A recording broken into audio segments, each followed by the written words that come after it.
எல்லாருக்கும் வணக்கங்க. மிதுன ராசியில் பிறந்தவங்களுக்கு உண்டான தை மாத பலனை தானுங்க இந்த பதிவில் நம்ம பார்க்க போகிறோம். வரக்கூடிய தை மாதத்தில் கோட்சார ரீதியாக வரக்கூடிய கிரக அமைப்புகளால் மிதுன ராசியில் பிறந்த நண்பர்களுடைய வாழ்க்கையிலையும் வாழ்வாதாரத்திலையும் எந்த மாதிரியான மாற்றங்கள் இந்த பிரபஞ்சம் தரப்போகுதுன்றது பற்றி தானுங்க ஆதாரபூர்வமாக இந்த பதிவில் நம்ம பார்க்க போகிறோம். மிதுன ராசியாதிபதின்னு சொல்லக்கூடிய புதன் தை மாதம் 1ஆம் தேதி வியாழக்கிழமை அதிகாலை கேட்டை நட்சத்திரம்னு சொல்லக்கூடிய உச்சிஷ்ட கணபதி அவதரித்த நட்சத்திரத்தில் விருச்சிக ராசியில், அதாவது புதனுடைய சாரத்தில் தான் இந்த மாதம் பிறக்கப்படுது. விருச்சிக ராசி மகர லக்னத்தில். உங்கள் ராசியாதிபதி புதன் 8வது பாவகத்தில் மறைவு, சூரிய பகவானோட சேர்ந்து அஸ்தமனம். உங்களுடைய ராசிக்கு 11வது பாவகம் லாபஸ்தானாதிபதியும் உச்ச நிலையில் 8வது பாவகத்தில் மறைவு. இந்த சூழல் மிதுன ராசியில் பிறந்தவங்களுக்கு 1ஆம் தேதியிலிருந்து 9ஆம் தேதி வரை மிகப்பெரிய மாற்றங்களை தராது. தை மாதம் 1ஆம் தேதியிலிருந்து தயவு செய்து தை மாதம் 9ஆம் தேதி வரை அகலக்கால் வைக்காதீங்க. பொதுவாக மிதுன ராசியில் பிறந்தவங்க பல பேருடைய வாழ்க்கைக்கும் வாழ்வாதாரத்துக்கும் உறுதுணையாக இருந்து தான் பழக்கம். யாருடைய சங்கடத்துக்கும் நீங்கள் காரணம் ஆக மாட்டீங்க. வாழ்ந்த வாழ்க்கைக்கும் வாழ்ந்துக்கிட்டு இருக்கிற வாழ்க்கைக்கும் சம்மதம் இல்லாமல் தான் இந்த 3 மாத காலம் இருந்துக்கிட்டு இருக்கு. இந்த 3 மாத காலத்தில் உழைப்புக்கு தகுந்த உயர்வு இருக்காது, வாழ்க்கைக்கு ஏற்ற வளர்ச்சி இருக்குது. என்னடா வாழ்க்கை அப்படின்ற மாதிரி தான் மிதுன ராசியில் பிறந்தவங்களுக்கு ஒரு சிலருக்கு இருக்கும். ஒரு மிஷின் வாழ்க்கை வாழ்கிற மாதிரின்னு வச்சுக்கோங்களேன்.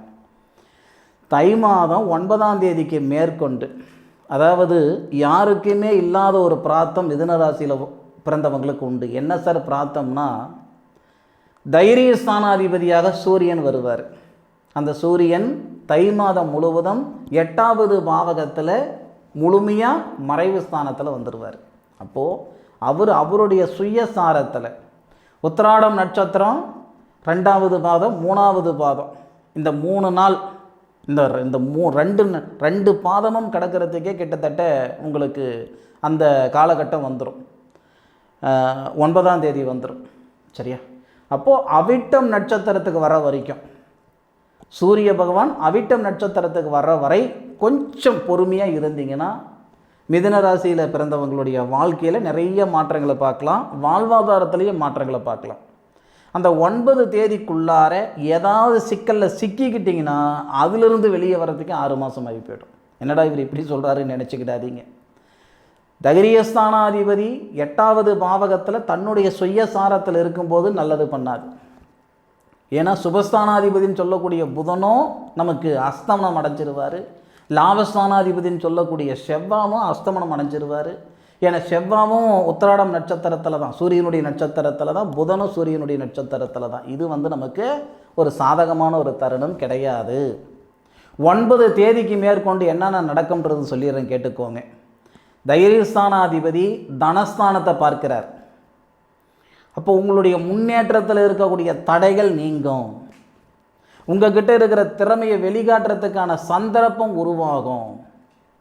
பொதுவாக மிதுன ராசியில் பிறந்தவங்க இப்படி ஒரு வாழ்க்கை வாழ மாட்டாங்க, இப்படி தான் ஒரு வாழ்க்கை வாழுவாங்க. அதாவது ஒருத்தருக்கு சம்பளம் கொடுக்கணும்னு நினைப்பாங்களே தவிர ஒருத்தர்கிட்ட போய் சம்பளம் வாங்கணும்னு நினைக்க மாட்டாங்க. 10வது படிச்சிருந்தாலும் 8வது படிச்சிருந்தாலும் 4 பேருக்கு வேலை கொடுக்கணுன்ற எண்ணத்தில் நிறைய பேர் இருப்பாங்க. மிதுன ராசியில் பிறந்தவங்களுக்கு 9 தேதிக்கு மேற்கொண்டு உங்களுடைய வாழ்வாதாரம் சொல்லக்கூடிய தொழிலில் மாற்றங்கள் வரும். முன்னேற்றத்தில் இருக்கக்கூடிய தடைகள் எல்லாம் சூரியனை கண்ட பனித்துளி போல விலக போகுது. அனுபவித்து சொல்லுங்கள். ஆராய்ச்சின பலன் சொல்லிகிட்டு இருக்கேன், அனுபவித்து சொல்லுங்கள்.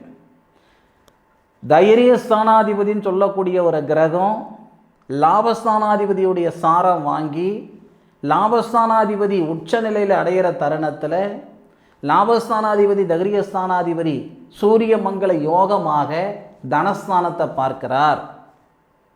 வெளிநாடு சம்பந்தப்பட்ட வேலைகள் ஒரு சிலருக்கு உருவாகும். வெளிநாட்டுக்கு ஏற்றுமதி பண்ணலாமான்ற எண்ணங்கள் எல்லாம் நிறைய பேருக்கு உருவாகும். இந்த நேரம் பொக்கிஷமான நேரம். மிதுன ராசியில் பிறந்தவங்களுக்கு மாற்று கருத்து இல்லை. சார் எத்தனை நாளுக்கு சார் இது நடக்க போகுது?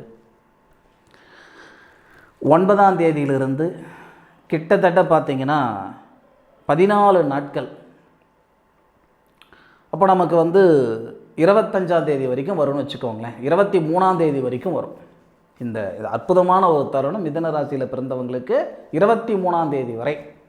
அதாவது தனஸ்தானாதிபதி சாரத்தில், தனஸ்தானாதிபதி சந்திரனுடைய சாரத்தில் தைரியஸ்தானாதிபதி வரார்.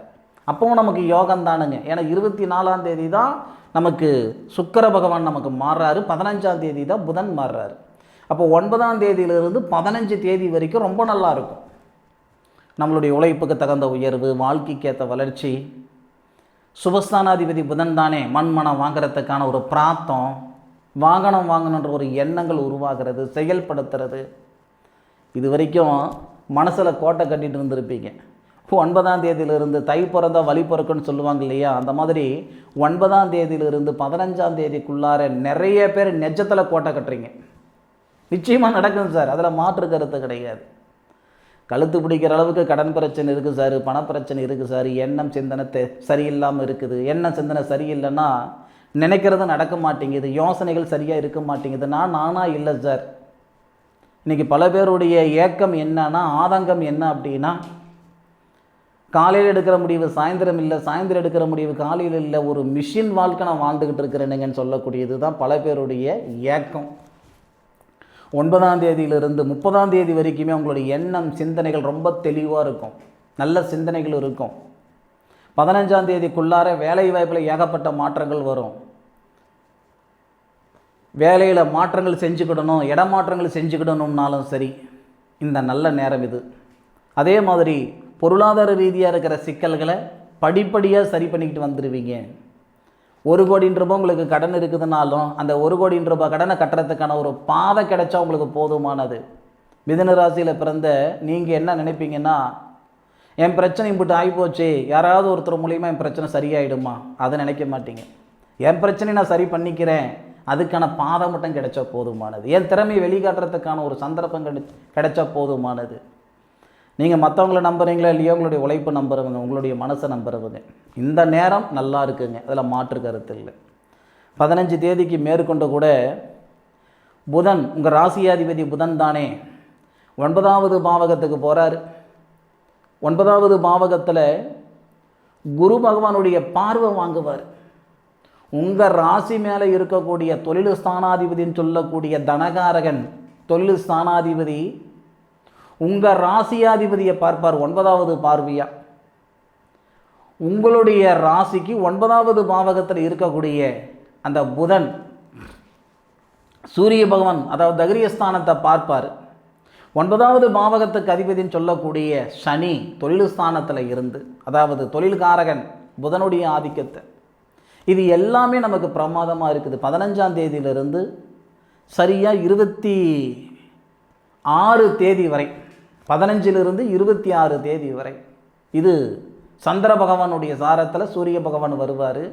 அந்த நேரத்தில் அவிட்டம் நட்சத்திரத்தில் தான் புதன் இருப்பார். லாபஸ்தானாதிபதியுடைய சாரத்தில் புதன் உங்கள் ராசிநாதன், தனகாரகன் உங்கள் ராசிநாதனை பார்ப்பார். பிரமாதமான நேரங்க, அருமையான நேரம். பொதுவாக சம்பாதிக்கிறதுன்றது எல்லாரும் எல்லா நேரத்திலையும் செய்யக்கூடிய ஒரு விஷயம். சாதிக்கிறது அப்படி கிடையாதுங்க. ஒரு சில நேரத்தில் தான் சாதிப்பாங்க. மிதுன ராசியில் பிறந்தவங்க அந்த 15 தேதிக்கு மேற்கொண்டு 26 தேதிக்குள்ளார மிகப்பெரிய மாற்றத்தை சந்திக்கக்கூடிய நேரம். பயன்படுத்திக்கிட்டு சொல்லுங்கள். மற்றபடி தை மாதம் 1ஆம் தேதியிலிருந்து 30 தேதிக்குள்ளார ஒவ்வொருத்தருக்கும் ஒவ்வொரு தருணம் சாதகமான தருணமாக இருக்கும், மாற்று கருத்து இல்லை. ஆனால் 9 தேதி வரை நமக்கு நிச்சயமாக பாதகமாக தான் இருக்க போகுது. ஏதாவது ஒரு சிக்கலில் போய் மாட்டிக்காதீங்க.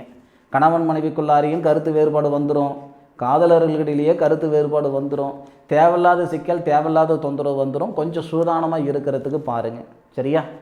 இந்த பதிவு மிதுன ராசியில் பிறந்தவங்களுக்கு பயனுள்ள பதிவாக இருக்குன்னு நான் மனசார நம்புகிறேன். மீண்டும் அடுத்த ஒரு அற்புதமான தருணத்தில் மிதுன ராசியில் பிறந்த உங்களை சந்திக்கும் வரை உங்களிடமிருந்து விடைபெறுவது உங்கள் வீட்டு ஜோதிட நண்பனான மா காளிதாஸ் மணிகண்டன். திருச்சிற்றம்பலம்.